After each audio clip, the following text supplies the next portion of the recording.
एक ऐसा खानदान जिसमें आगे आने वाली पीढ़ियां धीरे धीरे गायब होने लगती हैं। गायब होने से मेरा मतलब उनका शरीर धीरे धीरे गायब होने लगता है। ऐसा ही एक आदमी है जिसका नाम है बॉब। बॉब को पता है कि यह बहुत ही जल्दी गायब हो जाएगा, इसलिए वह गायब होने से पहले ही अपने परिवार को छोड़कर चला जाता है, क्योंकि यह नहीं चाहता कि इसका परिवार इसका गायब होता घिनौना शरीर देखे और इसकी बेटी इससे नफरत करने लगे। इसलिए यह पिछले 8 साल से अकेला दूर कहीं लकड़ी काटने वाली मिल में काम करके अपना जीवन व्यतीत करता है।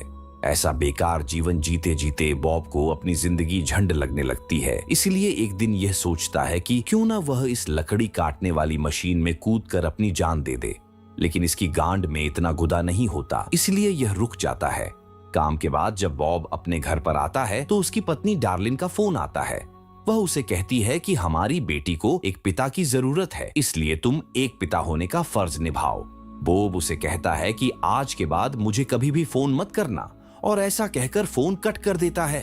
तथा बॉब को ड्रग्स लेने की आदत भी लग गई थी, जिसके कारण उसकी आर्थिक स्थिति खराब रहती थी।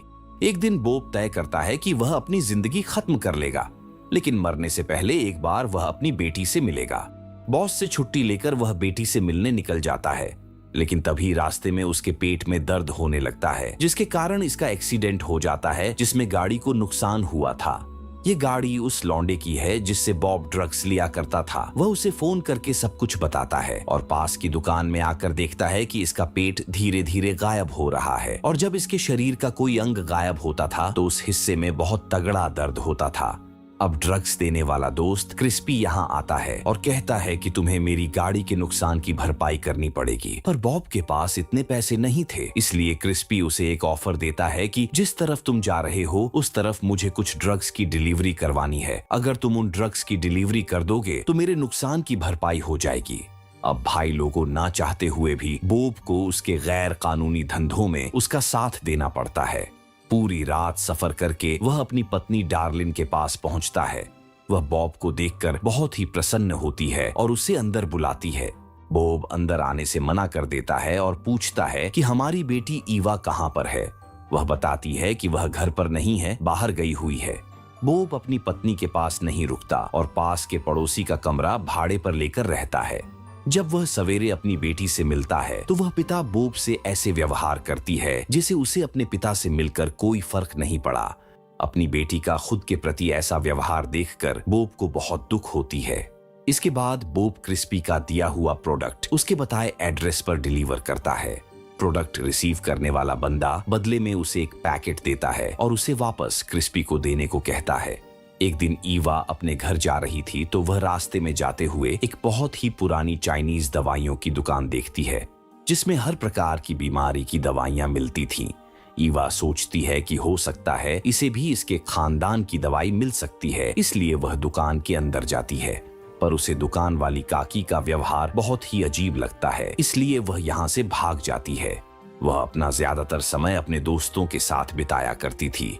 एक दिन सभी दोस्तों ने एक पुराने बंद पड़े मेंटल हॉस्पिटल में घूमने का तय किया, पर ईवा के इस अस्पताल में आने का खुद का एक कारण था। दरअसल उसके दादाजी कुछ सालों पहले इसी अस्पताल में एडमिट थे और यहीं से वे अचानक गायब हो गए थे, इसलिए वह उनका पता लगाने के लिए यहाँ पर आई थी। तभी यहाँ पर इनको सफेद कपड़ों में लिपटा कोई दिखाई देता है, जो पलक झपकते ही उनके सामने से गायब हो जाता है। उसे देखकर सभी डरकर भागने लगते हैं और इसी बीच ईवा का हाथ एक्सपोज हो जाता है, जिससे हमें पता चलता है कि ईवा भी अपने दादा पिता की तरह धीरे धीरे गायब हो रही है। अब सवेरे तक ईवा बॉब और डार्लिन को नहीं मिलती तो बॉब हर तरफ उसे ढूंढने लगता है। ईवा के कमरे से बॉब को उसका टूटा हुआ मोबाइल मिलता है, जिसको ठीक करवाने के बाद उसे उसके दोस्तों की चैट से पता चलता है कि वो सब एक मेंटल हॉस्पिटल में गए थे। अब बॉब और डार्लिन दोनों मेंटल हॉस्पिटल में पहुंचते हैं। वहां इनको एक डॉक्टर बताती है कि मैं तुम्हारे पिता का इलाज किया करती थी। वह इनविजिबल होने वाली बीमारी के साथ साथ जल भी गए थे। मैंने बहुत सालों तक उनका इलाज किया, पर अंत में वह गायब हो गए। इसके बाद ईवा की दोस्त से ईवा का बैग मिलता है, जिसमें उसे चीनी दवाइयों वाली काकी की दी हुई दवाइयां मिलती है। वह उन दवाइयों के जरिए उस काकी तक पहुंच जाता है, पर पहले तो काकी ईवा के बारे में जानते हुए भी नहीं बताती, पर जब बॉब उसे बताता है कि मेरी तरह बहुत ही जल्द वह भी गायब होने वाली है, प्लीज मेरी मदद करो। अब काकी बॉब को दुकान के अंडरग्राउंड में अवैध प्रयोग कर रहे वैज्ञानिकों के ठिकाने पर ले जाती है। वह बेचारी भली औरत थी, उसे पता नहीं था कि जिन वैज्ञानिकों को इसने शरण दी है वो बुरे आदमी थे।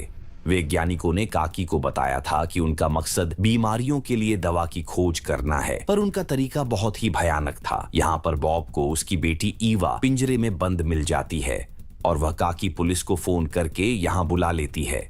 बॉब ईवा को लेकर घर जाने लगता है, पर तभी उसका पेट फिर से दर्द करने लगता है, यानी उसके पेट का थोड़ा सा और हिस्सा गायब हो रहा है। दोनों किसी तरह घर पहुंचते हैं, जहां ईवा अपनी मां को देखती है कि इसकी मां को इसके पिता की बीमारी के बारे में पहले से पता था।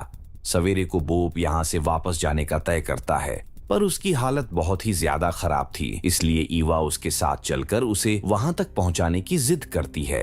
रास्ते में ईवा उसे पूछती है कि वह उसे छोड़कर क्यों चले गए थे, तो बॉब अपनी बेटी को बताता है कि मेरे पिता भी अचानक मुझे छोड़कर चले गए थे, इसलिए मैं उनसे नफरत करने लगा था। मुझे अपने पिता की बीमारी के बारे में पता नहीं था और मैं नहीं चाहता था कि तुम मुझसे नफरत करो, इसलिए मैं पहले ही तुम दोनों को छोड़कर चला गया। यहाँ पर ईवा अपने पिता के गायब हो चुके चेहरे पर मेकअप करके उसे सामान्य बनाती है। इसके बाद बॉब वो डिलीवरी वाला पैकेट अपने दोस्त को देता है और उसे कहता है कि यह पैकेट क्रिप्स को दे देना और उसे कहना कि उसकी और मेरी डील यहीं पर समाप्त हुई। जब क्रिप्स को वह पैकेट मिलता है तो उसे उसमें से वो चीज नहीं मिलती जो मिलने वाली थी। उसने सोचा कि पैकेट को बॉब ने ही रिप्लेस किया है।